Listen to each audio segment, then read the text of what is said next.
Good evening and welcome to Wallman Hall. This is a particular honor for me and a pleasure to welcome you to tonight's closing act of the 2026 Presidential Speaker Series and to introduce someone that I am so proud to call both a colleague and a friend.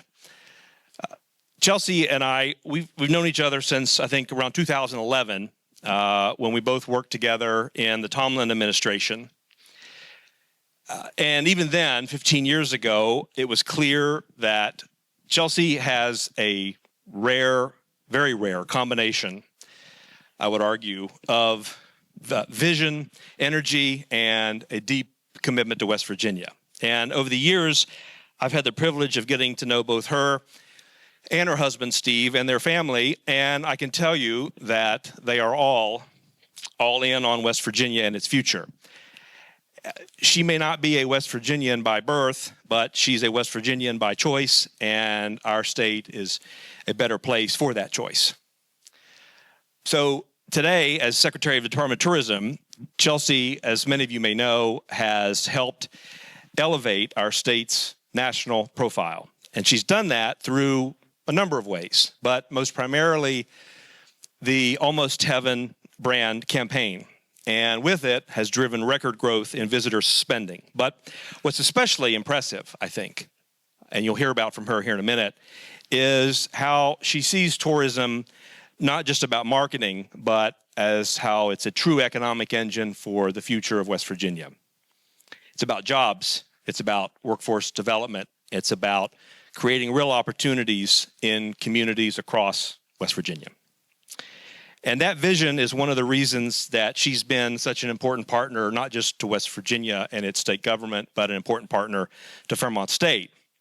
Because, as some of you found out today, as you took her around campus, her leadership and collaboration has helped inspire our Bachelor of Arts program in Outdoor Leadership, an initiative that designed to prepare our students, some of whom are in this room, for a career in one of West Virginia's fastest growing industries and to meet the workforce needs that she has been focused on addressing in the tourism industry.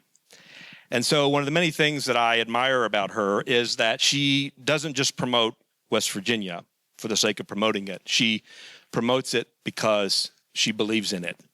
And she understands that our future depends on connecting West Virginia's natural assets, its people, and its institutions like Fairmont State in ways that will move this state forward. And tonight she'll share her perspective on how tourism is shaping that future and how all of us, especially how all of our students here on campus at Fairmont State can be a part of it. So please join me in welcoming my friend Chelsea Ruby to the stage.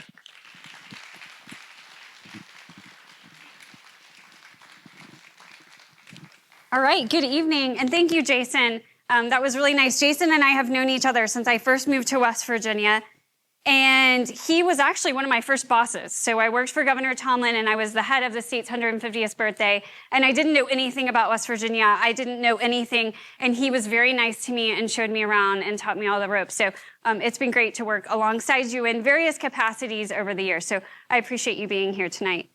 Tonight also seems like a full circle moment for another reason. Every year, I've been in this position 9 years, and every year during the legislative session, I have groups that come and meet with me, and it's different counties. Usually every college, every university comes and meets with me, and they all say, what can we do for our group? How can we improve? How can we get involved in tourism? And I always tell people about the data. I tell them about the different things going, the different opportunities. And a lot of them take that advice and they go do things with it, some of them more than others. But I can honestly say your leadership team at Fairmont State has taken that further than just about anyone else. It was just a couple of years ago, they came and met with me, and it was a really busy day, and I think I was kind of double booked and didn't have a lot of time. But I came in and we met and I said, there's a tremendous opportunity. Tourism is growing and we don't have enough people going into the workforce. We'd love to see you create a degree program. We talked for 10 minutes. I gave them some data. They left. 6 months later, I hear from Jason, you know that they're really doing that, right? And I was like, what? So today was really fun to be here, to meet the students. I had great tour guides. Shout out to everybody who took me around and to see that there are actually students in this program and that it's gone from just a nugget of an idea, just a, hey, Mr. President, you could do this, all the way to a program. So I appreciate you guys having me here today. I want to give you a little update, a little insight on tourism in West Virginia and what's going on. But wanted to start by a huge shout out to your leadership team for making this a reality. So what do you think about when you think about these two words? So when you hear West Virginia or you see West Virginia, what's the first thing that comes to mind? Home? Almost heaven? I didn't pay you, but who else? Beautiful? West Virginia, one word, fair, good point. I'll change that. But when you think about these words, all of us who are blessed to live here have a vision. We think about the state, we think about the place that we call home. I'm the secretary for the Department of Tourism. I lead the state's marketing effort, and I have an entire team of people who wake up each and every day thinking about these two words and what the world thinks about us. So when I started in this position 9 years ago, we were seeing some declines in tourism, and the declines we were seeing weren't lining up with national trends. Nationally, tourism was growing, but West Virginia's tourism wasn't on that same trajectory. So we did a bunch of research to figure out why. Why were people not coming here as much as they were coming to the states around us? And what we found was really surprising. What I thought we were going to find is that people had these negative impressions of West Virginia. But what we actually found is that people had no impression of West Virginia. We weren't even on their radar. We weren't a place that they were thinking about when they were thinking of places they wanted to go on vacation. So there's a survey that's done every year to ask people to list 10 places you want to go on vacation this year. And what we found is that we weren't on that list. Nobody was putting us on there. Why? They didn't think about us as a travel destination. So what we do at the Department of Tourism and think about and live and breathe every single day is trying to think about those two words or that one word and what do people think?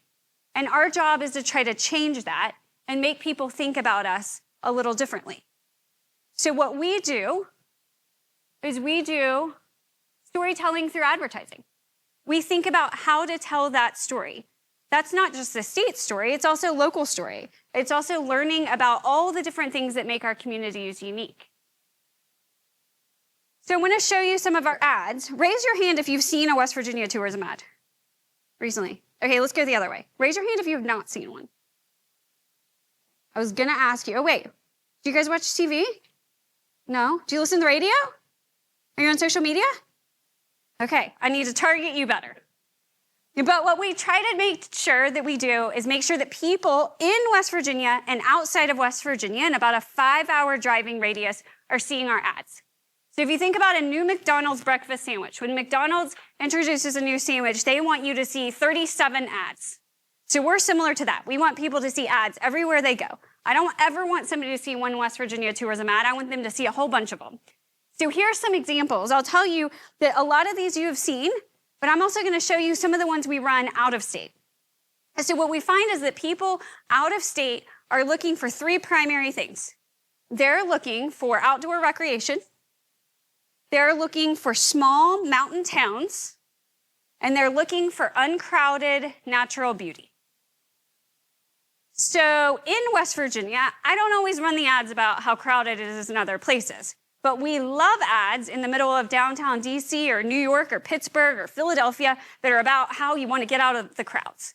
So I want to show you some of these ads. These just won a national campaign, but these are ads that just show the openness of West Virginia, just show the beauty of our state. These are billboards that ran last year in New York City in some of the busiest spots. We also had them in Washington, D.C. We also did some of these. These were outdoor billboards.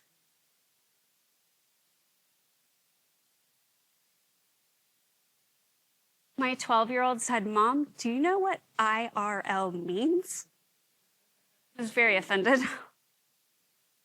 These are some of the ads that we run in Garden and Gun. This one is Outside Magazine. Again, showing those 3 things. We don't overcomplicate our message. We show people the beauty of West Virginia and things there are to do. So we also do a lot of storytelling through social media. So how many of you see our social media ads? Awesome, I love it.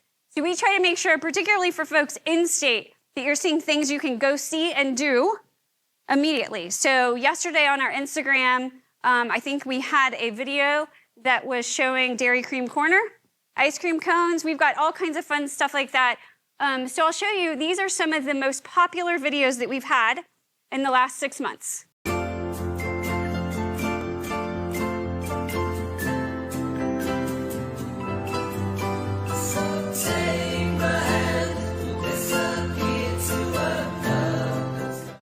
Okay, so that was one. Trending audio, I think, helped us with that one.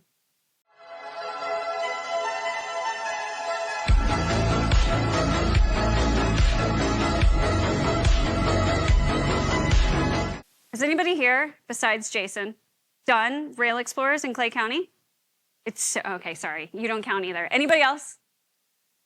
Okay, it's so much fun. It's in Clay County, and I'm gonna step away from this for a second because I gotta tell you guys something fun.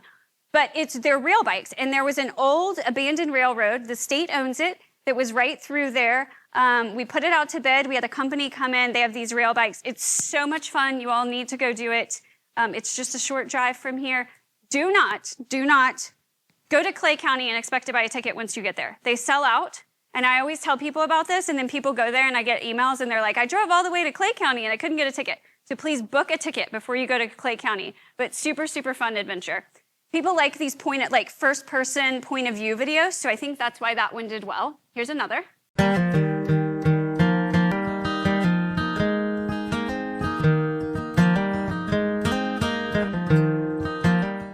You guys know where that is. Cooper's Rock Overlook. I know it is closed right now. It's going to be opening up as soon as our contractors get that work done soon. Jason? But that one, the text on it said that it's just an hour and a half. This view is only an hour and a half from Pittsburgh. So that was just a fun one. People like to know something is close. So that was one that we were running. Again, that wasn't paid dollars. It was just an organic post, but it did really well. And then here's the last one.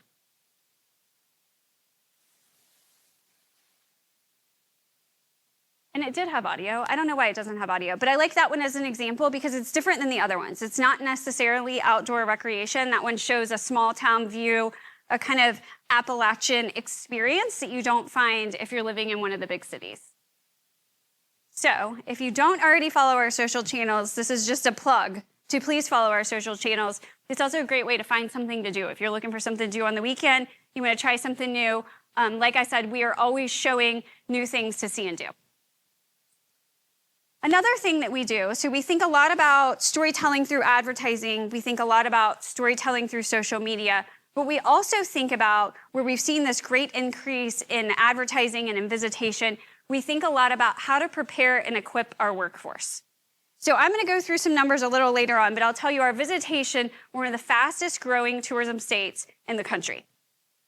But where we are not leading is in having a new workforce growth.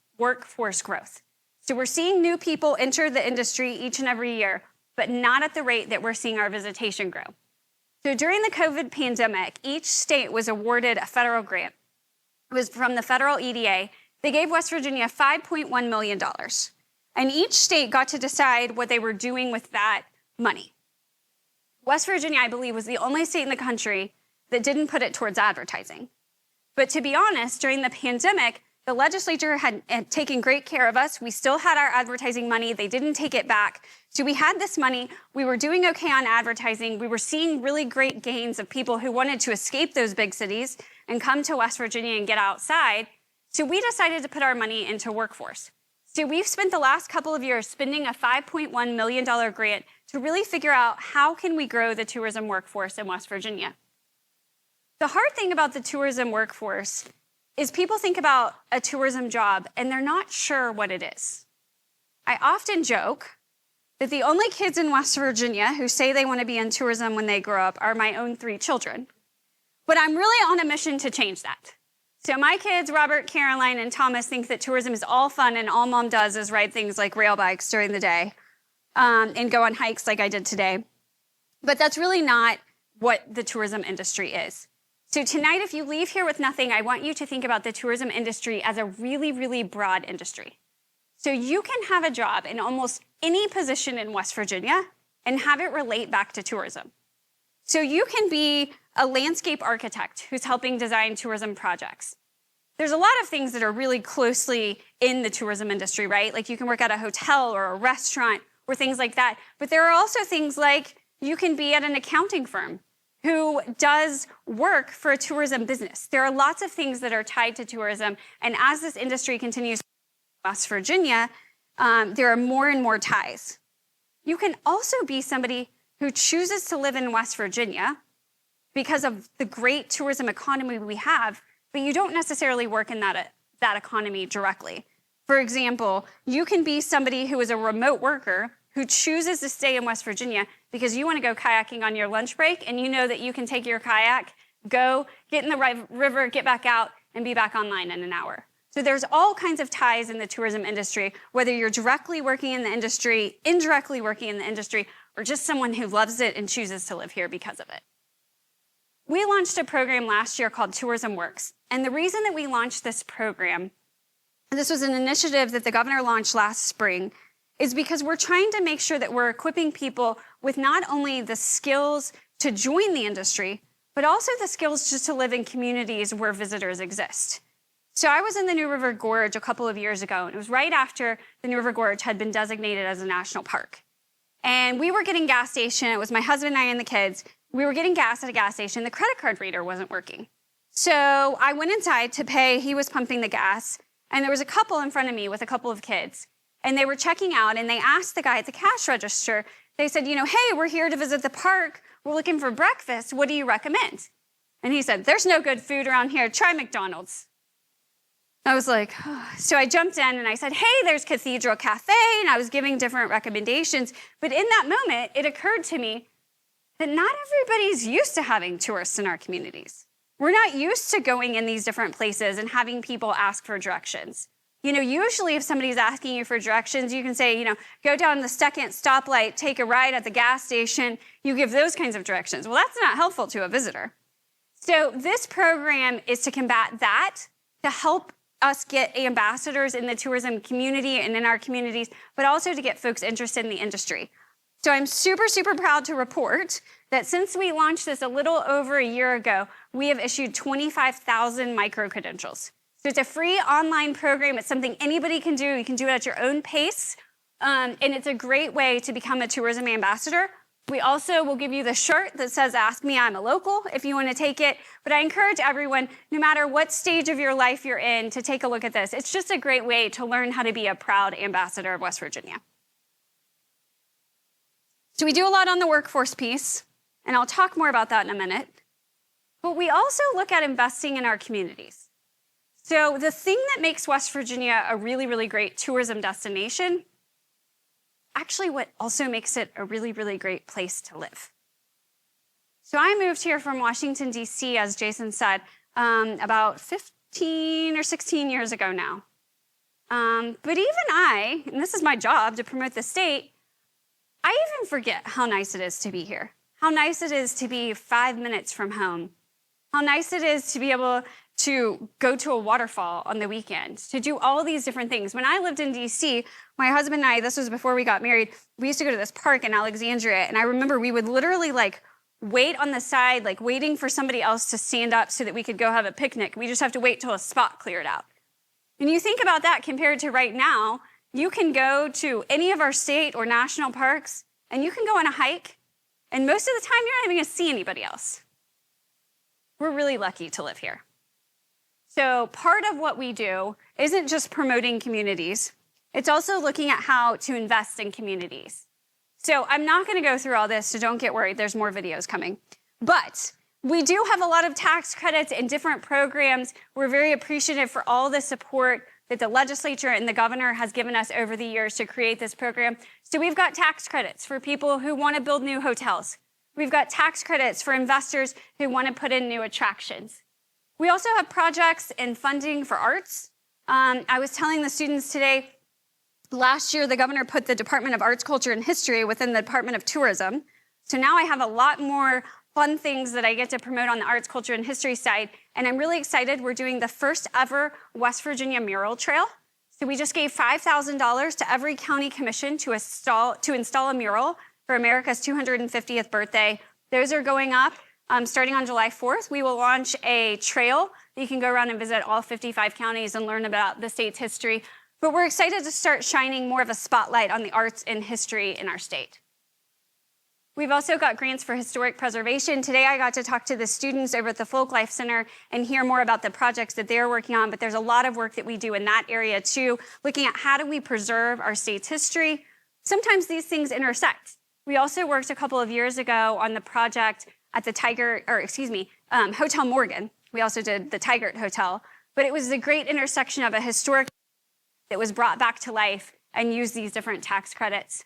And then I also have libraries under me, which again, we're looking at communities. We're looking at all the things that make us a great place to promote us. Tourism also make us a really great place to live. The final thing that I think that we do is we think about defining our story. So when I first got here, there are all these travel lists. So Travel and Leisure, Garden and Gun, CNN, all these different publications, they come out with lists every year to say, the top 5 places to go, the top 10 underrated destinations. We were never on those lists. Very, very rarely was West Virginia on one of those.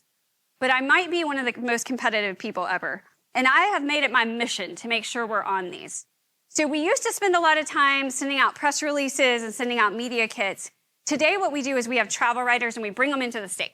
We send them invitations and say, come to West Virginia and experience it yourself. So we just had this morning, 5 writers fly out who have been here for the last week. We have some fishing writers coming in after that. So we're always bringing in writers. And the result of that is things like these. So not long ago, I was with the governor in the New River Gorge when we announced that U.S. News and World Report had rated us the #1 underrated destination in the world, West Virginia. We were #1 on that list. So last year, it was St. Simon's Island in Georgia. It's been all these incredible places, and it was West Virginia. So we spend a lot of time working on this, but what I would ask all of you to do is help us do that. Continue helping us welcome these folks into your communities, whether it's a writer or just a visitor. Help give them that experience. I have the really easy job of doing the ads, putting the ads out there. But what actually matters at the end of the day is the experience that the people have when they come to West Virginia.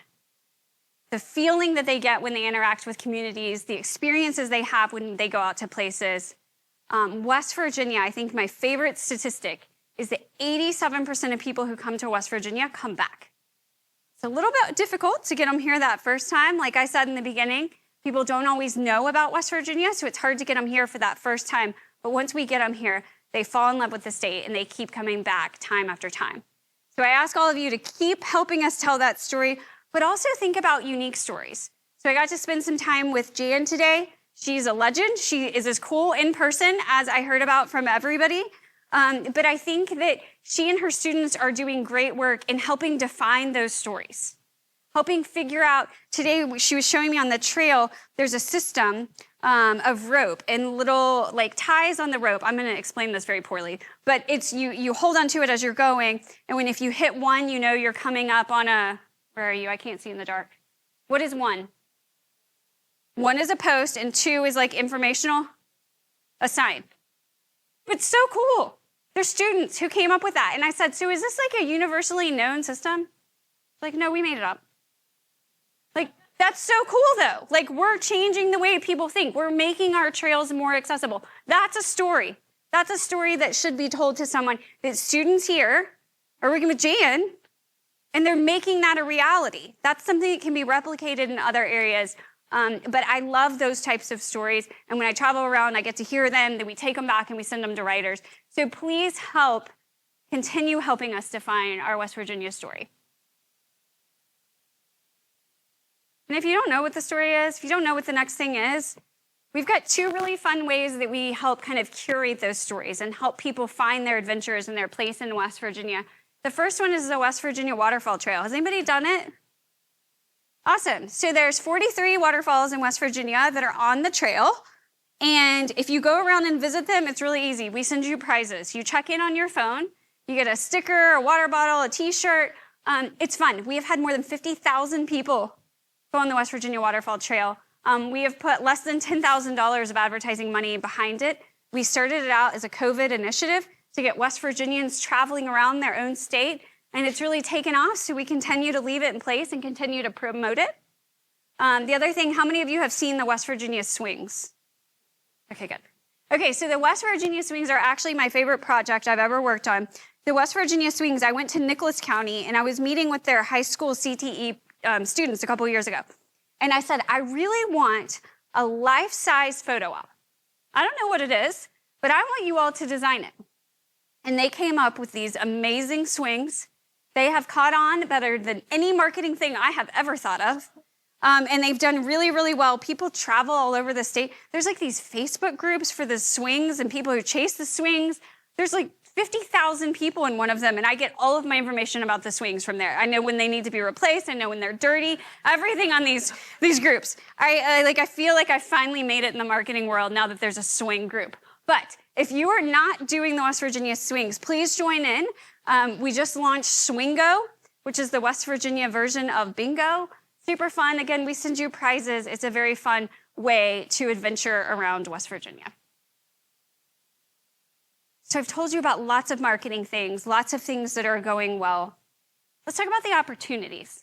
How can people get involved in the tourism industry? How can you be a part of what we're doing and of what's going on around the state? So I'm going to show you just a quick video because I do think it's hard to define what is a tourism job. Even being the Secretary of Tourism, I don't really know what that means, right? Tourism is a wide, wide umbrella of jobs, and there are lots of things that tie into it. So I want to show you just a quick video that talks about some of the current tourism jobs in West Virginia.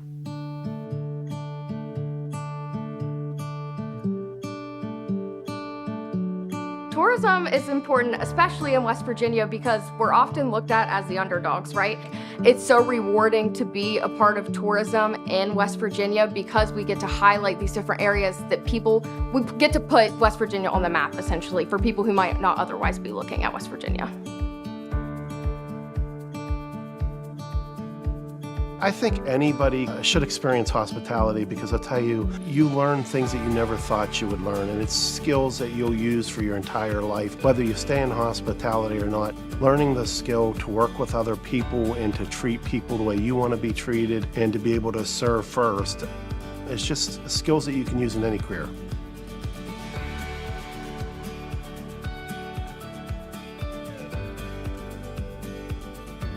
There is no lack of beauty in West Virginia. Every place you go, every holler you go down, every mountaintop you go to, you just can't believe the sights. And there's so much of it that is yet to be explored and yet to be turned into tourism destinations. I think that it's going to be a hotspot for a long time.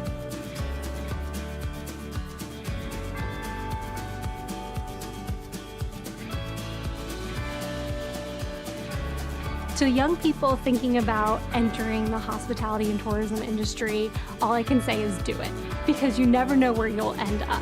You could think that you're just going to work at a restaurant or going to work, in the tourism industry in our state and end up running an airport.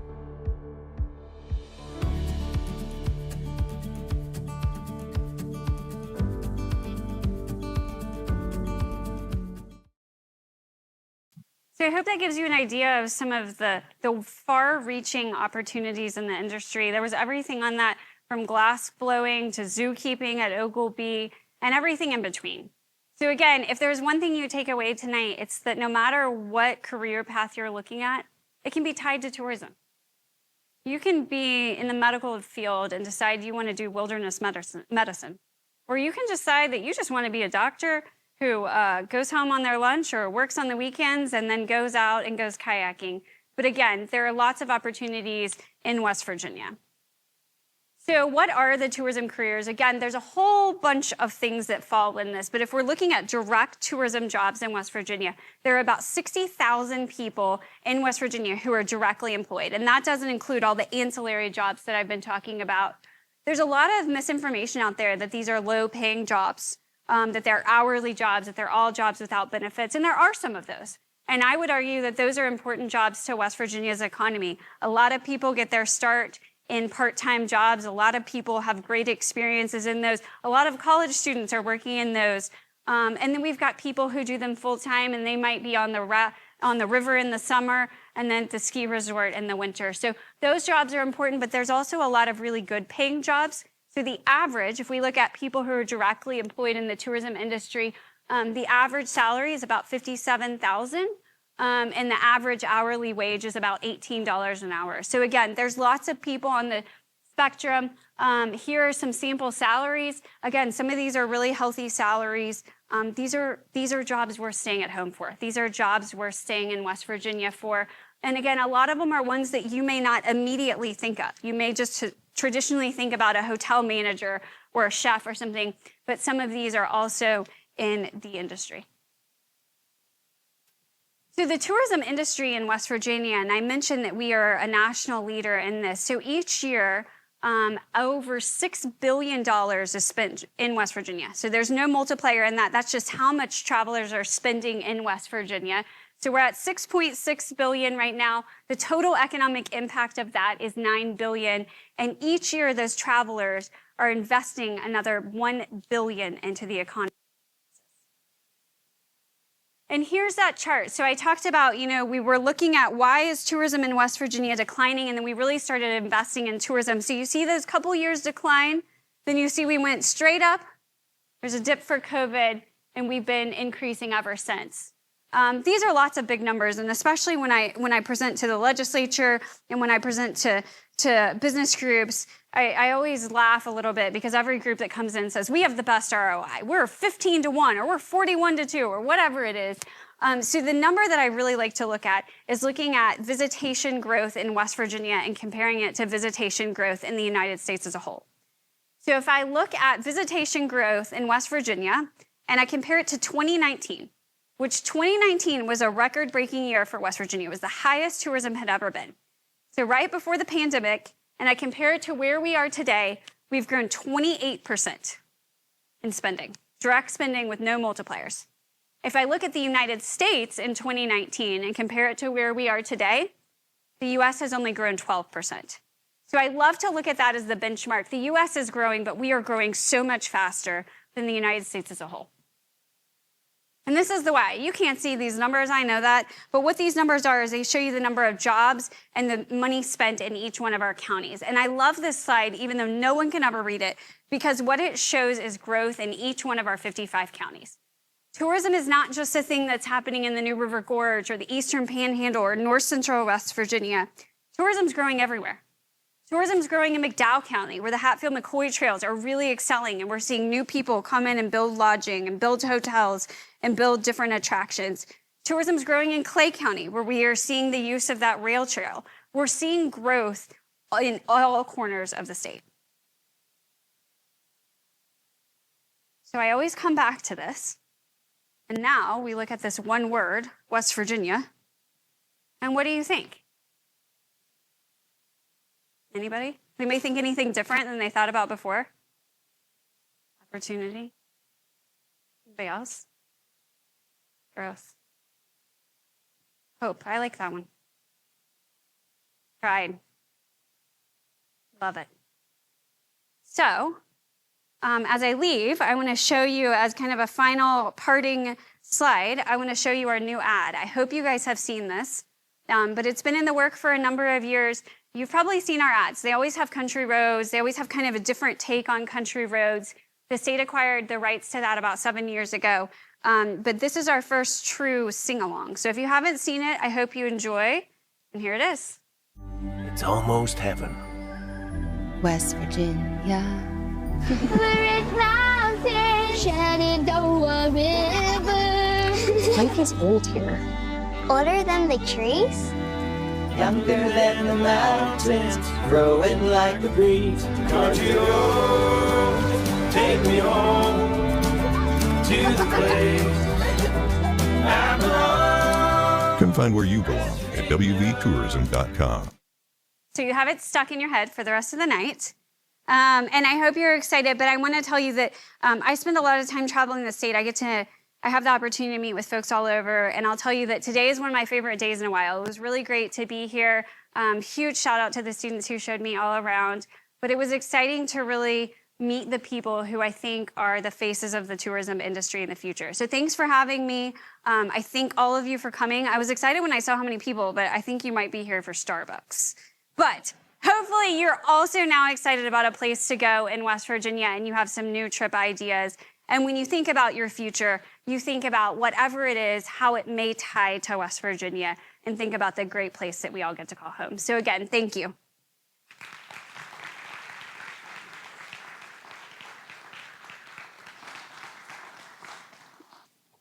So thank you. That was fantastic. And I didn't answer the question when you had the West Virginia slide up there.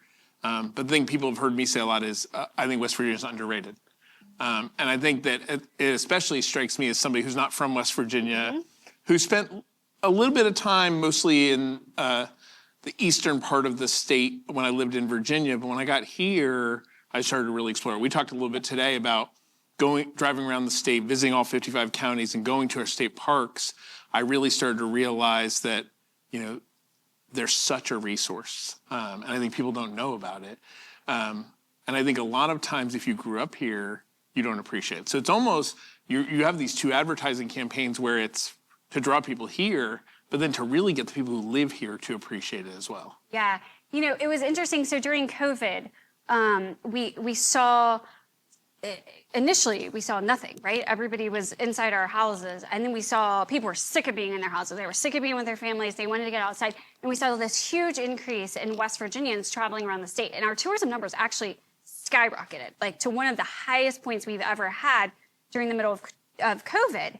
And I'll be honest, I was a little worried because what was happening is all the West Virginians who canceled their vacations to Disney World or Myrtle Beach suddenly were going to Babcock. They were going to Blackwater Falls. They were going to Clay County. They were going to McDowell County. And I was a little bit worried about, okay, now when the pandemic ends, will they keep going to those places? Because if they had stopped going, our numbers would have dropped off a cliff. And that's actually where the Waterfall Trail came from, is we were trying to think of ways to keep West Virginians traveling. But if there's one really good thing that came out of the pandemic, I think it's that a lot of us started to love our state more. I mean, even myself, I was stuck in the house with 2 kids at that point doing online kindergarten, which was horrible. And there was nothing I was more excited about than going outside at the end of the day. And even being in this job, I didn't do that enough. But I think since then, we've kind of changed our pattern as a family. And I think a lot of other people have too. So we talked earlier today, your older son has been all over the state. All over. You've taken him everywhere. Everywhere. But he has a place that's his favorite location in the state. Where is that? The cafeteria here at Fairmont State. So Robert Ruby is in 6th grade in Charleston. And he, for the last couple of years in his elementary school, he was doing robotics.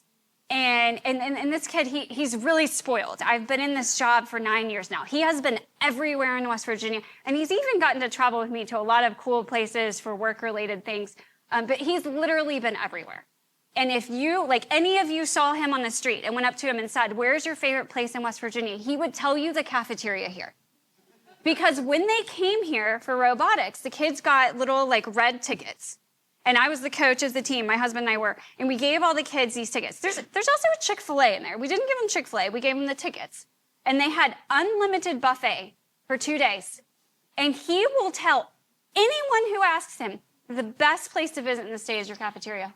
I think we're going to have to turn that into a reel or something and put that on our social media. And your cafeteria is okay, but I was so confused. And he had 10 plates of pizza. There were the ice cream sandwiches, apples. He doesn't even eat apples. And he just kept going back and getting more food.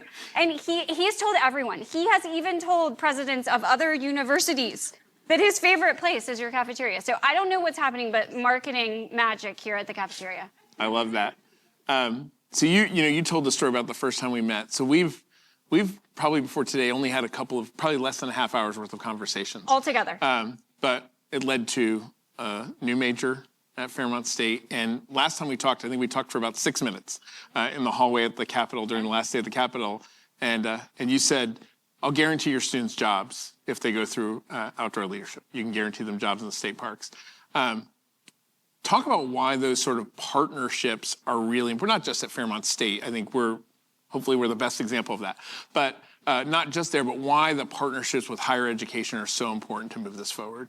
Yeah, so a couple of different things. So the first thing I'll tell you is that I would not be in the job I'm in today had I not had really, really great internships. So I had a number of internships. You know, I have a great 4-year degree, but my internships really helped me find my passion for what I wanted to do for marketing, et cetera. And it's a combination of all of those things. But today I have a lot of passion for getting people into these jobs. And if there's one thing that keeps me up at night, it's how are we going to fill these jobs?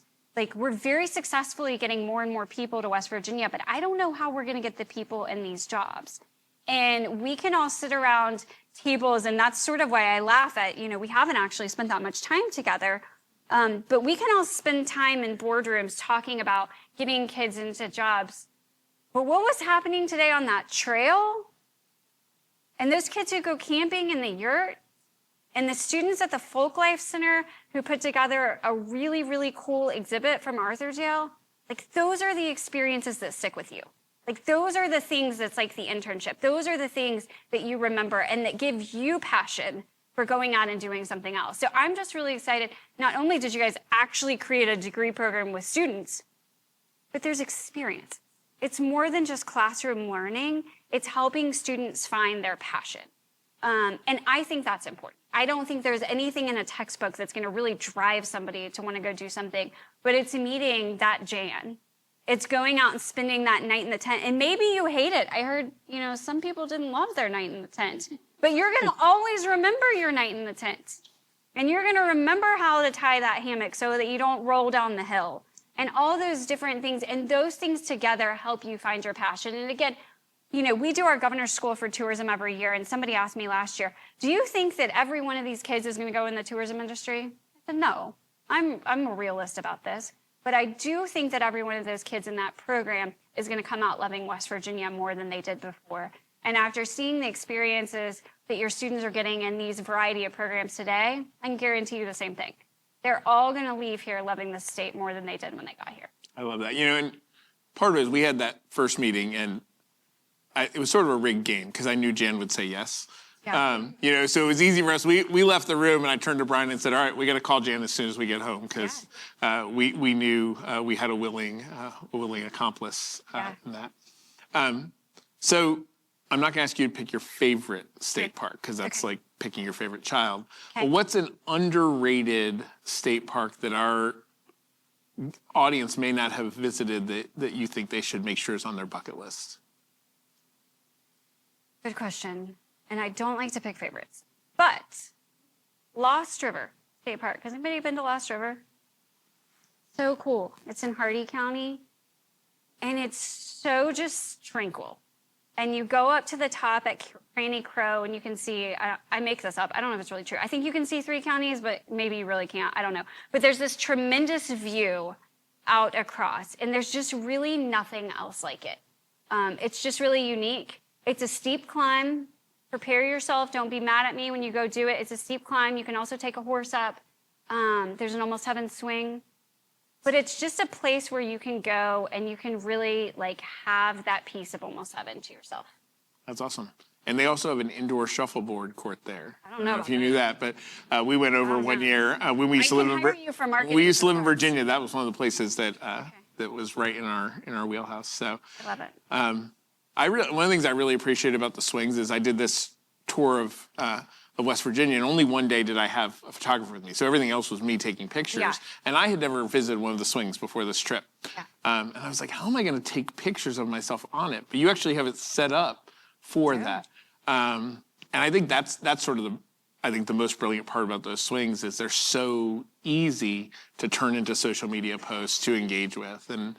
And the students came up with that piece, and they even, there's like an installation guide that comes with it to give you the exact distances. Yeah. And there's one that the swing group informed me was installed wrong and it wasn't working exactly, and we had them go out and fix it.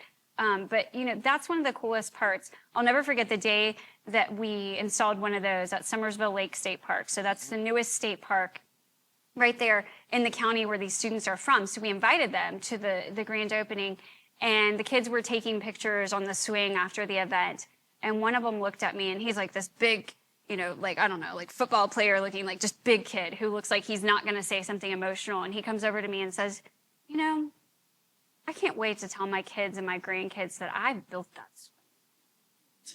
And I was just like, it like melted my heart of like, state pride, all of these things coming together. And, not only is that something he can go and show, but there's been tens of thousands of people that have taken a picture with that swing that he helped build. So that's really awesome. It's a great success story. That's really cool. So I did this quest where I visited all 55 counties. My next quest, what I was waiting today to sort of publicly announce, is now I'm going to visit every state park. Love it. And if you can sleep in the state park, I'm going to sleep in the state park. I'm going to not sleep in the van that I slept in when I did the tour. I really enjoy sleeping in the lodge, so that's what we're going to do. And we're actually going to take this mid-July. We're going to take a bus full of Fairmont State folks on the road, on the road with Fairmont State, and we're going to visit 3 counties, and we're going to stay at a state park, and we're going to make sure that we're really engaging, because I think it's important for our students, faculty, and staff to see everything the state has to offer.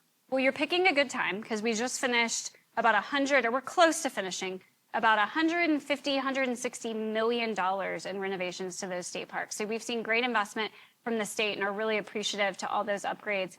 But the thing I would ask you, since you have this bus of students who are visiting, and I think you told me Wyoming, Raleigh, McDowell counties? Correct.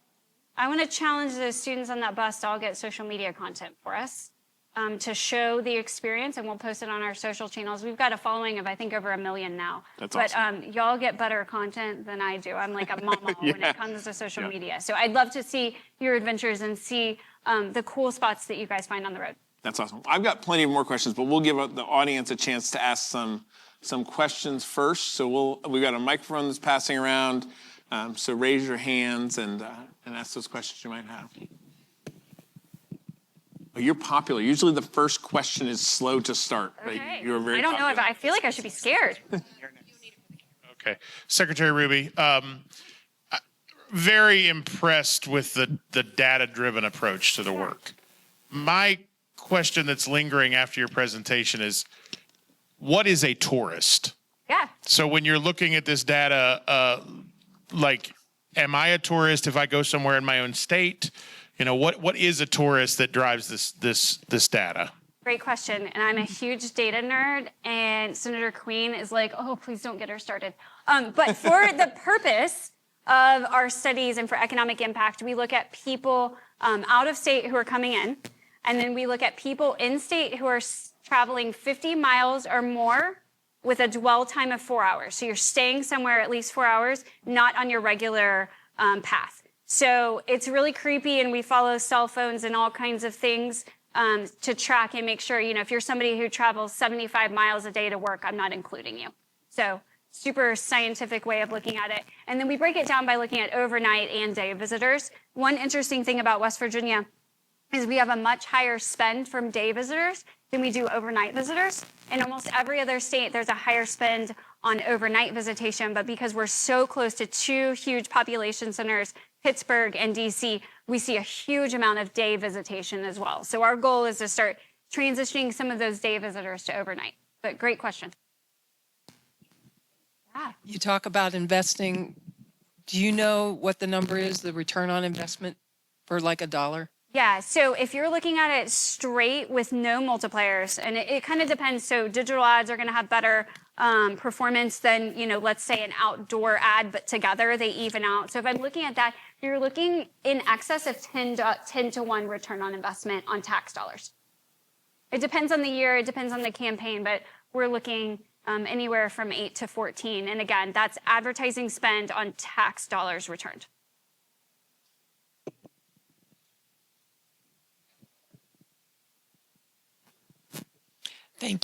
Thank you for your time, and thank you for being here. I have a very simple question, but it's been going ever since you mentioned it. Have all of the swings been built by that Nicholas County group? They sure have. And I will tell you, in full transparency, I have contacted my friend Jason Pizzatelli here and asked him to see if some of his contractors can help do it, because there was a point where I had so many people asking for those swings, I thought I need to bring people in to help.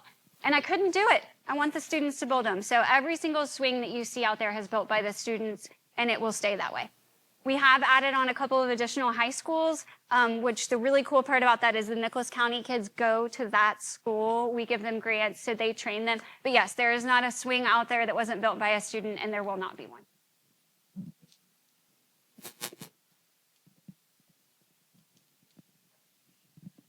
Okay, really fast. So I interned at the state capitol, and there were these group of ladies that were all there from Elkins, and their shirts were like, "We are the West Virginia Swingers." That is like one of my favorite memories because they would go around to each of the things. I miss them, but I'm glad you got to see them. It was fantastic. Like I was very excited about that.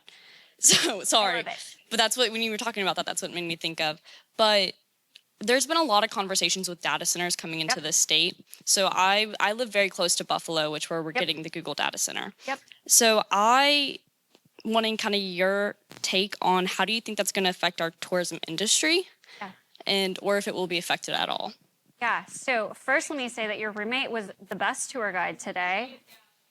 She drove me around on a golf cart for hours and had to wait on me. But honestly, really, really great. I appreciate it. It was a great, real experience of learning about the campus from somebody who's actually been here. So thank you for that. And for the question, I think it's a great question. I think when we think about the future of West Virginia, it has to be a combination. So in order to grow West Virginia's economy, it's not just going to be one thing or the other. It's not just going to be tourism. It's going to be a mixture of a bunch of different things. I applaud the governor and everyone who's been working on the data centers and bringing them to West Virginia, because if you look at the numbers, data centers, the investment, the amount that's going to go back into the communities, those are huge numbers. Those are huge numbers that are going to go back to the counties, to the schools, et cetera.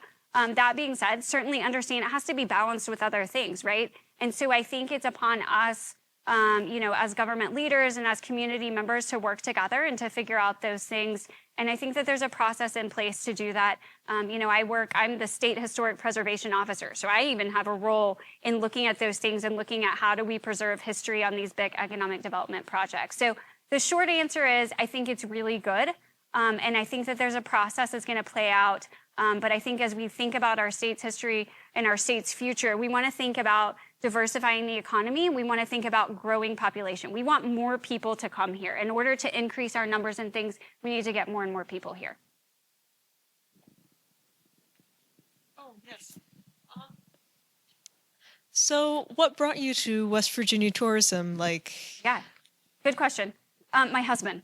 So I'm originally from Oklahoma. I went to the University of Oklahoma, and then I went to DC. I interned on Capitol Hill, stuck around DC, and then I met my husband who's from West Virginia, and ended up moving here with him. And then my first job in West Virginia is I was the head of the state's 150th birthday. And I remember standing on the Capitol steps, and there were like 30,000 people there on that final night, and people were all like joining hands, singing Country Roads. And I was like, this is cool. Like, as somebody who loves Oklahoma and grew up in a place where I think people are really proud of their home state, I will tell you that there is no state that loves its state more than West Virginia. I mean, it's unbelievable. We celebrate our state's birthday here. Like, I don't think other people do that. And so I remember being just so filled with pride and filled with this like incredible sense of place where people care that much about their community. So that was my first job in state government, and I've been here ever since. Anything as much as West Virginians love country roads. I love it. Yeah. I love it. If I may ask another question, did you have any jobs in anything advertising adjacent before this? So yes, good question. So I go back to internships. So I had an internship in DC. And it was for a real estate consulting firm. They did like software consulting. So nothing to do with tourism. But in that internship, my boss there brought me in and she said, they were a startup company. And she said, I'm going to give you $1 million advertising budget. And it was real. I mean, the company planned, they had never done advertising, and they planned to spend $1 million. And she gave me this $1 million advertising budget. And it kind of allowed me to put together different things I had learned in school and different projects, but no real life experience. And I had this experience. And that was my first like real hands-on experience with marketing. I loved it. Then after the 150th birthday, I ended up working for Governor Tomlin. I worked in state parks, and I did marketing for state parks and economic development. And I see Senator Garcia, who I didn't see until just now, who also worked with me on all these projects. But so I did that. So I did marketing for state parks. That was kind of like my entry into tourism. And then here I am today. Very cool.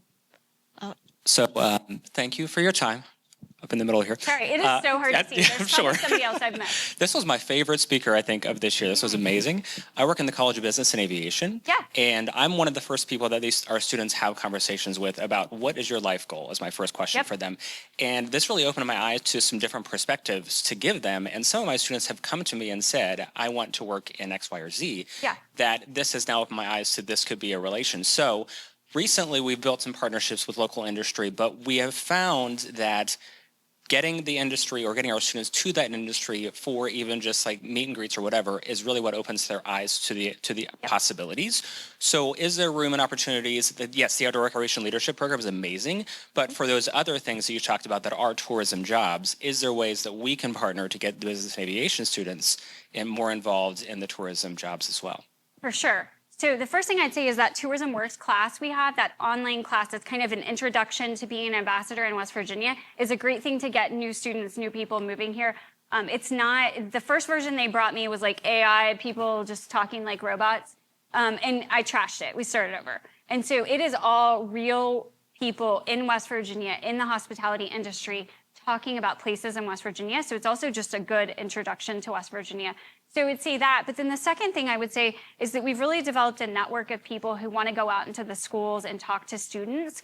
We focused our work primarily from 8th grade to 12th grade.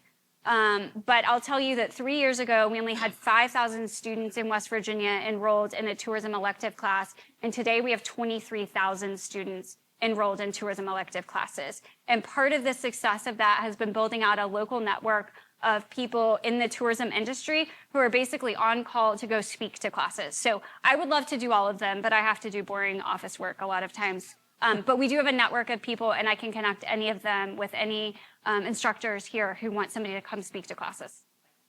Yeah. We also offer internships. I've said this to every student I've met today, but the Department of Tourism runs the West Virginia Governor's Internship Program, so we can help place you, even if you're not interested in tourism, in any other agency in state government. You have a couple more weeks to apply. If you apply, please send me an email so I can go in and make sure we help you find a placement. So that's a good opportunity. And then in the tourism department, we take interns year-round. And so I would love to have anybody to be an intern for us. Hi. So I have a few questions. I'm from McDowell County, and you were talking about like the northern part of West Virginia and how you can like stay the day and like what tourism looks like. Yep. My question would be like, what does that kind of look like for southern West Virginia? Because I know that there's like a lack of housing specifically for tourism. I know we get a lot of riders and there's some lodging for them, but as far as like actual hotels and stuff like that, there's not really, I would say, like a lot specifically geared towards that. So yeah. So I love McDowell County. I have been there recently. We do a lot of work with the Ashland Resort, which is the ATV resort. You probably are familiar with that. We've seen explosive growth in the southern counties and then McDowell County specifically related to the Hatfield-McCoy trails. We see people coming from all over to those trails. The really cool thing about the Hatfield-McCoy trails is that people who ride on them usually come back 4 or 5 times in the year. So it's not like a one-time thing. As you know, they keep coming back and they're really into it. And I think that housing is absolutely our challenge down there. Housing and machine rentals. So on housing, I'll tell you, that blew up. So that industry, those trails just blew up. They got popular overnight. And so we initially saw this rush on local houses all being turned into Airbnbs. And some of them were good and some of them were questionable. And that's kind of worked itself out over the last couple of years. For a while, we were the fastest growing Airbnb state in America. We were actually getting more new rentals online than any other state per capita. And that's still growing. We're still seeing growth in supply and demand.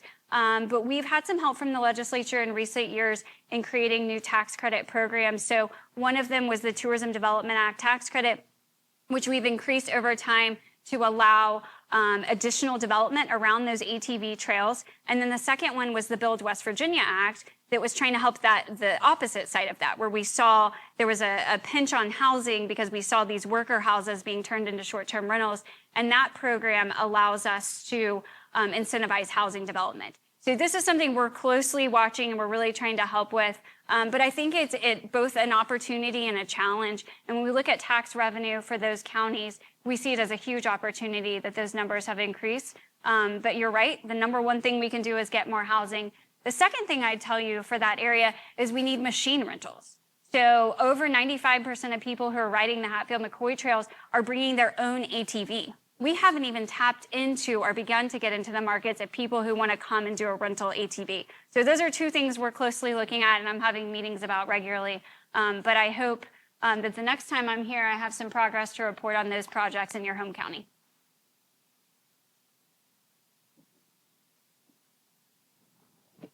Hello, my name's Evan Chapman. I own Loving West Virginia in downtown Fairmont. One of the things that I just have questions about is, so a lot, with interstates going through towns instead of going through them, these downtowns are, you need to give a reason for those people to come downtown. And I know a lot of the historic preservation grants and things, a lot of them, are geared towards like bigger construction companies, bigger places, bigger people to invest the money into the towns. But are there any specific ones for smaller folks that they can benefit from those grants and things? We have just one building. We're not a giant company. We just have one building. But I think that those smaller businesses are what build the character in those downtowns that incentivize bringing in those larger corporations to those downtowns to then flourish the rest of the businesses down there. So are there any things that we should, look into or things like that for those types of, economic development? First, I couldn't agree with you more. That's why people come to West Virginia. Those are the things that make West Virginia unique. Going back to what I said originally when we did our research, people come here for outdoor recreation. They come here for our unique mountain towns, and they come here for the scenic, uncrowded, natural beauty. And without those structures and those historic buildings, we're just like every other town in America. So there are programs in place, tax credits and things for larger projects. But there are also programs for smaller projects. So if you shoot me an email after this, I'll connect you with the State Historic Preservation Office. There are some grants available, development grants for smaller projects. And those are grants, not tax credits, that I think might work. I need to know a little bit more about your project. But then there's also some money through the State Arts Office for cultural facilities. So depending on what your project is, I can try to connect you. We've got in our office, we put together, because I get a lot of these questions everywhere I go, and it kind of depends on what you have. So we spent some time last year putting together a statewide resource guide that lists every funding opportunity I can find out there that has anything to do with history, preservation, arts, culture, and history. It includes state grants, federal grants, private grants, et cetera. So I can also send you the link to that and see if there's anything else I'm missing. But off the top of my head, those would be the two things I would look at. Yeah. Secretary Ruby, or Coach, shall I say. Yeah. I have a unique job of introducing thousands of students to our dining hall here on campus. Yes, you do.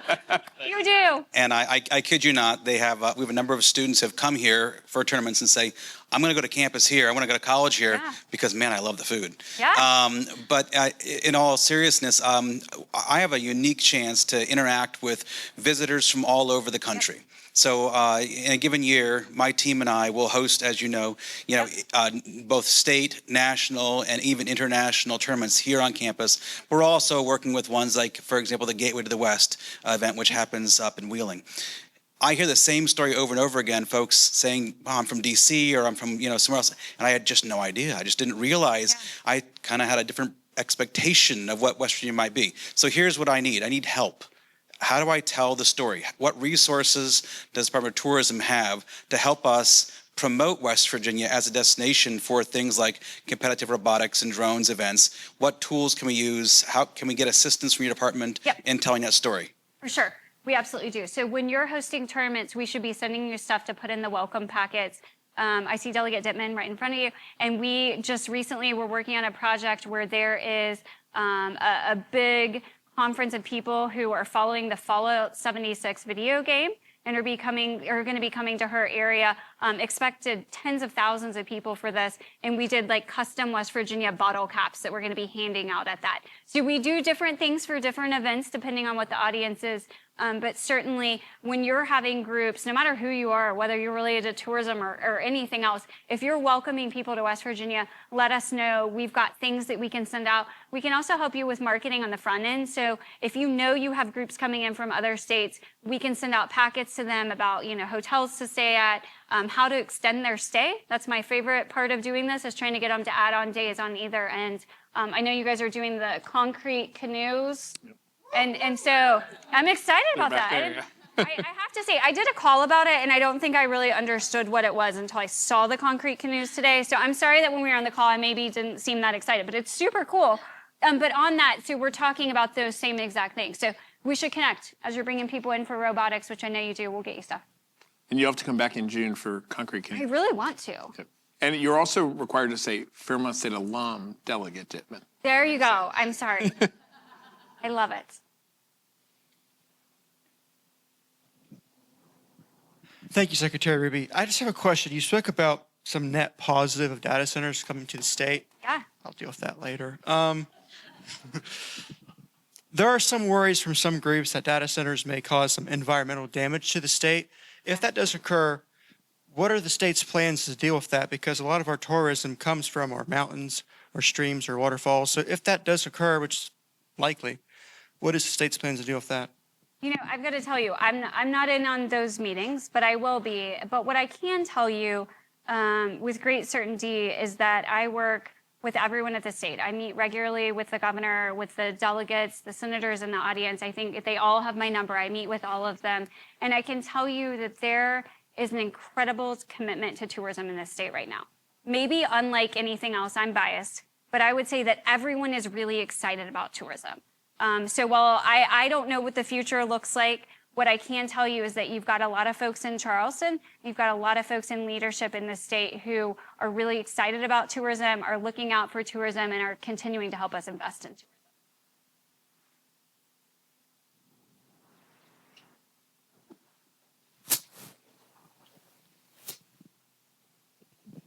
Hi, Secretary Ruby. Thanks for being here.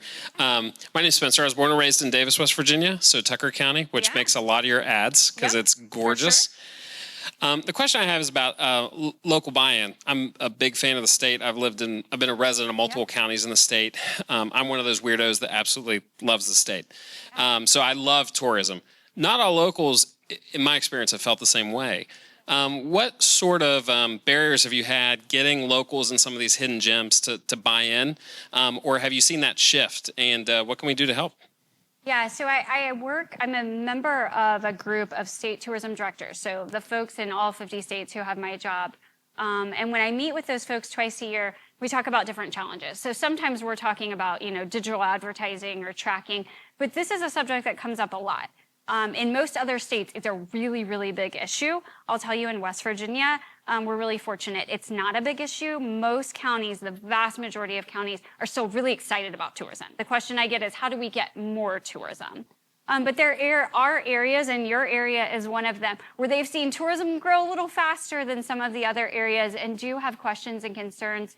And what I would say on that, where we've seen success, is really working with them to identify what are those challenges.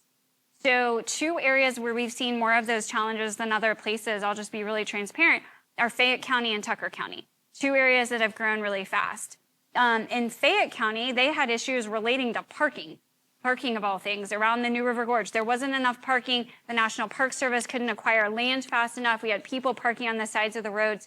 So we worked to really identify that problem. The state stepped in, purchased some land, helped build parking lots, and really tried to eliminate those concerns. And I think address that issue there, at least for the short term. In Tucker County, similar, but on a different issue. You also saw the growth in vacation rentals and saw that suddenly vacation rentals were taking all the worker housing And then we were having people drive an hour and a half to come to work to those jobs in Tucker County. So on that side, really went in, met with locals, tried to figure out what was happening. Once we identified it, we worked with the governor and the legislature to create that Build West Virginia tax credit to start incentivizing housing there. It's not fixed. I'm not going to tell you it's fixed, but I do think we'd all agree it's getting better. We are seeing housing being built there for the first time in a long time, and I think those challenges are getting better. So what I would say is in West Virginia, we don't have those concerns as much as we do in other places, but we're a small state. And when we do, I think it's on us to go learn about those challenges and figure out how do we work through them together. Because I think folks in both Tucker and Fayette County would say they're really happy to see the revenue that they're coming in, and they want to see that growing, but they want to grow responsibly. Yeah.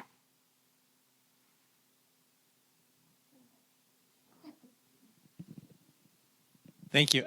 Alan Bedford. I'm the new provost here in my first year at Fairmont State. My wife and I came into the state from Minnesota, and it's a beautiful state. And thank you so much for your presentation here. I want to follow on Spencer's observation there.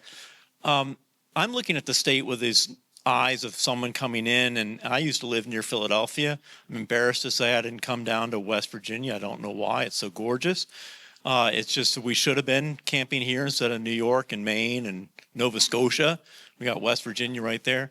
Anyway, one of the things when we were just driving just last weekend down to Thomas with some friends from Pittsburgh. Gorgeous drive. It's amazing. I did a drive from my wife and I did a drive from Wheeling down to here in Fairmont on 250.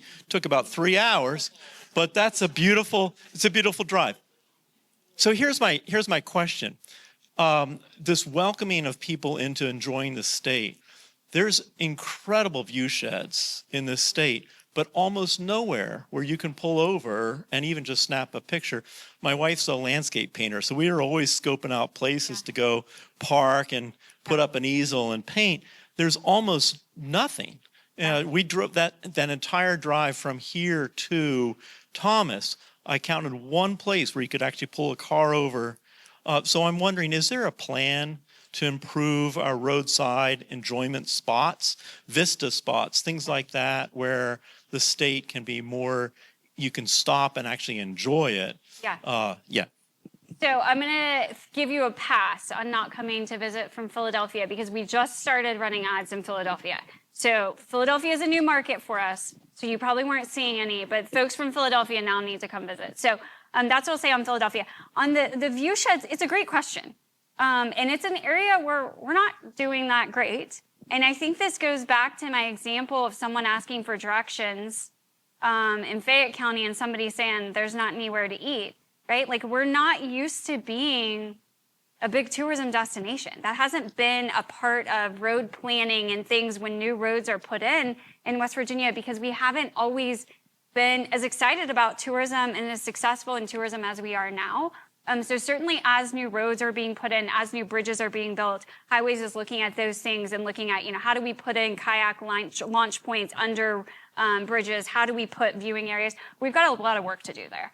So that's not something I'm going to deny. It's something that's on my radar.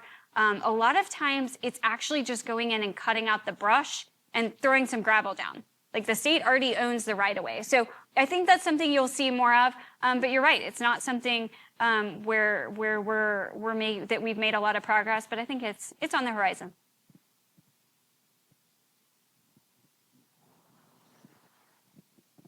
I would like to piggyback on his question. Yeah.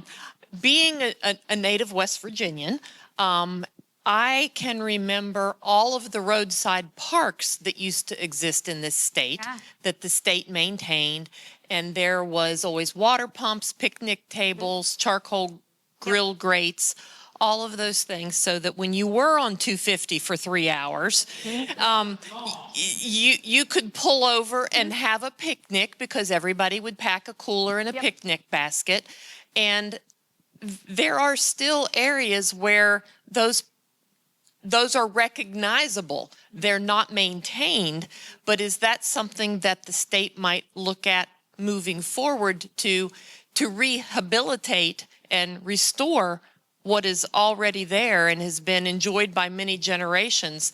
And there are now generations that would be happy to to be drug along by mom or dad or grandma or grandpa Yeah. to do that. Yeah, I've got 3 little kids, so stopping on road trips is something we do more frequently than we used to. And those are the kinds of places that we stop at. So those are things that we've been working on upgrading. We have a large state park system. So we have one of the largest state park systems in the country, and we have actual hotels. So if you go visit other state park systems, you're going to see a lot of campgrounds, a lot of cabins, but we actually have lodges too. So we have a lot of stuff to upgrade. I mentioned we've done more than $150 million in upgrades, and I can tell you that the governor is really committed to continuing to look at those parks and see where can we make upgrades. Playgrounds are on that list. You've seen a number of them get upgraded in recent times, but there's a lot of them out there, and there's a lot left to do. But rest assured, it's something we're looking at. State parks are a huge priority for everyone.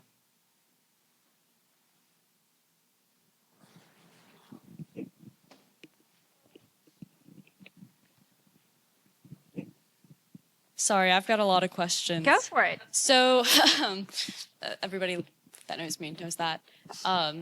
First, this is going to be a random question, but what's your favorite Dairy Queen in the state? Like, I feel like that's really big in the southern part of the state, and then you come up here and it's not as much. Yeah. Hinton. Yes! Okay, sorry, I'm a very big advocate. I normally won't pick a favorite, but that one's pretty good. I mean, because you got the sit-down view Yeah, of it. you get to sit down and there's a view. Yeah. On the river. So, another one, about 2 years ago, about 1 or 2 years ago, the state had a grant where towns could, you know, get a grant to tear down buildings, like abandoned buildings. Do you think that that's beneficial for historic communities like Bluefield, West Virginia, that, you know, they were a part of that grant, they tore down buildings? Yep. But then you have people, like, as a native West Virginian who loves the tradition of it, but also looks at the building and like, well, we can't destroy it because it's history, but it's also not appealing to the eye for people that come in. Like, it's a great question. Yeah, what are your thoughts on that? Yeah, I think it's important. I think there's 2 sides to that coin, right? So as the State Historic Preservation Officer and the State Historic Preservation Office is under me, there's a lot of effort, there's a lot of state and federal funding that goes into restoring buildings in West Virginia. I live in a historic house that we redid. I mentioned Hotel Morgan and Tigert Hotel. We've done some really cool tourism projects where we take unused historic buildings and bring them back to life. We've currently got a project that's getting ready to open in Fayetteville where there were some schools that weren't in use anymore, and they're bringing those back on the National Register in that historic district and turning those into a hotel as well. So I'm a huge fan of looking to see how can we find really cool historic buildings that aren't being utilized and bring them back to life. The flip side of that is sometimes there's buildings that are too far gone and that they're going to cost too much to be brought back to life. And sometimes they create dangers and hazards in those communities. So that line's a fine line. And that's something that communities look at and deal with every day. But I am glad that we have a program in West Virginia, both to fix the ones that need to be fixed and then also to mitigate hazards and dangers of ones that have gone too far. And that's where we work with communities every day to try to figure out, you know, is a building on one side or the other? But really appreciative that that funding remains on both sides. And you had mentioned that, I mean, you work heavily with the Economic Development Authority, but, you know, we also have the regions with, sorry, I also have the squeakiest chair in this place, and I don't know why. But you have the Economic Development regions, and you mentioned that website. How do you get that across to people that are looking for those federal grants and the state grants that are offered?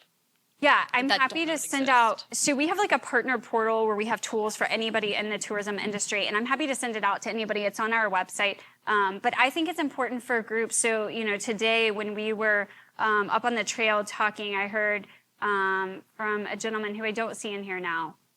But he was talking about some volunteers on, I think, the Allegheny Trail who go out and they do work, and it's just 2 people, and they go out for 4 hours and do, you know, however many feet of trail. And he was saying, I don't think they realize that there's funding out there for those types of things, but there is. And the challenge is getting that out and letting folks know, you know, the trail building organizations know it, but the 2 volunteers who go out every day don't know that they could use their volunteer hours and count them as match on a grant to draw down federal funds to help them actually get equipment to help them do that trail project. So there's lots of funding out there.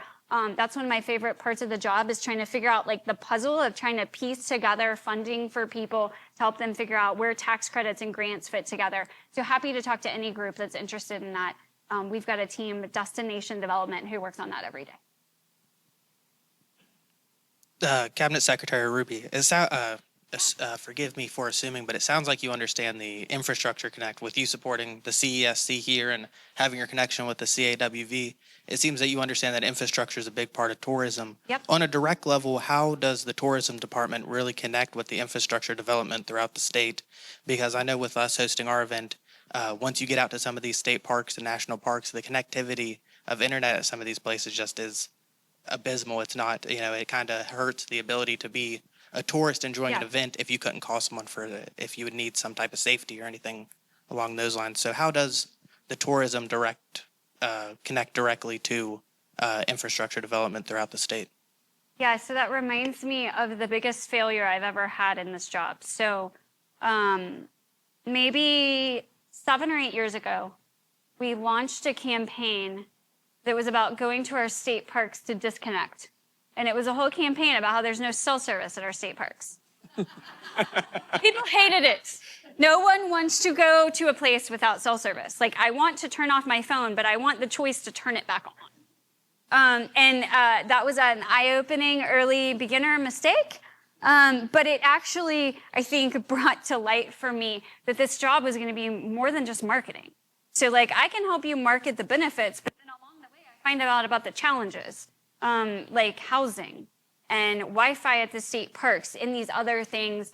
And we have a really collaborative cabinet that works for the governor, and we're constantly meeting and trying to figure out some of these challenges. And you're right, infrastructure is not an area that I'm directly in, but is an area by way of the work that we're doing in the 55 counties where I learn about infrastructure and try to connect the dots and try to help folks with this. So I don't know a ton about infrastructure, but I'm learning.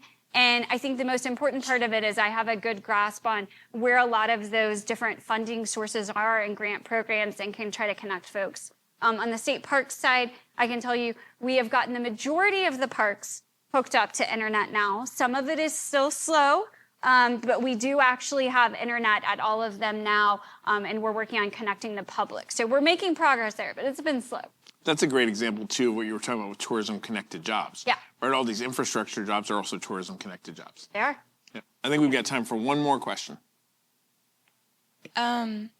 So when it comes to, again, housing, but just a little different, when you're consolidating like things, like in Yeager, West Virginia, they're consolidating a bunch of buildings down there that have been sitting there for such a long time, and they're not safe anymore. And I know that there are tons and tons of buildings that also need to do that, and it's an overwhelming amount. So my question would be, what does that kind of look like if there is so many projects that need to be consolidated? What does that look like to kind of combat it, I guess you could say? Yeah. Because you could either consolidate them all and then have to rebuild, or just purchase new land. But then again, the houses still wouldn't be safe. You've got some future local leaders here in the crowd. These are tough questions. You guys know all the real issues that are facing West Virginia and our communities. And I think that's one of them, is trying to figure out how can you take buildings that aren't in use, put them in use, but also develop a strategic plan for how communities deal with that. And I'll tell you the best example I know of that right now, and I mentioned it before, but let me go further in depth, is in Fayette County. So in Fayetteville, downtown, there were 3 schools. It was a high school, a middle school, and an elementary school right downtown in Fayetteville that hadn't been used. So years ago, there was school consolidation. Those schools closed down, and literally someone shut the door, and they've just been sitting there. So there was still stuff in some of the lockers. There's still some furniture. Those schools were just sealed and had been for years and years. We had a local developer. He has been very successful, is from Fayetteville, and had moved on and has built hotels all around the East Coast and all over the country. Really, really successful. Wanted to give back, wanted to come back to his community and do something really special. So he bought those 3 buildings, and he's done 3 projects there. So the first one was he helped us put together co-working space for the Ascend West Virginia program, which is recruiting people to come to West Virginia in the gym of the old elementary school. Then the second thing was knowing that there was a housing crunch in Fayette County, because we've seen all these vacation rentals. He built some new townhomes and turned the classrooms of the elementary school into really cool modern apartments. They're all full. Every single one of them is rented. Super cool project. And then his third project will open this summer, and it's turning the old, I think it's the high school, into a boutique hotel. So Fayetteville also needs a hotel. So that was like the perfect storm of taking all of the things that we needed right there. And again, this is a successful businessman who was from that area, wanted to come back and do something in his community. He's done so many other things. He's working on a visitor center and other things now. But I think it's about connecting people, resources, investors, and those really cool resources and communities, and trying to put those deals together. So we're excited about continuing to try to do that. I think there's a lot of potential. We've got those types of buildings all over the state. So when we look at tourism development, it's not just looking at new stuff. We love new stuff too, but it's also looking at what can we do in our old buildings. That was great. Thank you for joining us tonight. You'll have more of a chance to connect with people at the reception afterwards. Remember, the reception is on the Falcon Center quad after we're done here. I think, this was definitely the most excited people have been to ask questions after any of these presentations. And I think what it demonstrates is there's an excitement on our campus and our community to really show off what's great about West Virginia and to really engage. So we'll probably have longer conversations than 6 minutes in the hallway to figure out how to partner in the future. But we appreciate all you've done to support us, and we'll continue to find ways to support you. So thanks for being here today. Thank you. Thank you all.